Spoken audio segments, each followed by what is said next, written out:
తరువాత తప్పిపోయిన వారు తమ విషయంలో దేవుని కుమారుని మరలా సిలువ వేయచ్చు. ఒకసారి రక్షింపబడి మనము విడిచిపెడితే ఎలా అంట, ఒకసారి సిలువ వేసిన మనము మళ్ళీ రెండవసారి సిలువ వేసిన వారం అవుతాం. ఎవరు? రక్షింపబడినటువంటి దేవుని పిల్లలైనటువంటి వారే.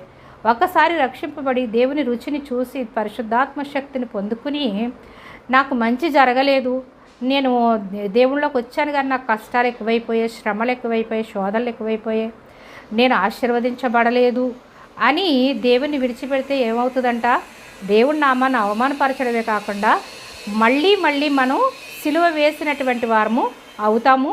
కాబట్టి ఒక్కసారి రక్షింపబడిన తర్వాత వెలగాలి తప్ప వెనకకి వెళ్ళిపోకూడదు. ఎన్ని శ్రమలు వచ్చినా, ఎన్ని శోధనలు వచ్చినా మనము దేవుని వైపు చూస్తూ ముందుకు సాగిపోవాలి తప్ప మనము లోకంలోనికి వెళ్ళిపోతే క్రీస్తును మళ్ళీ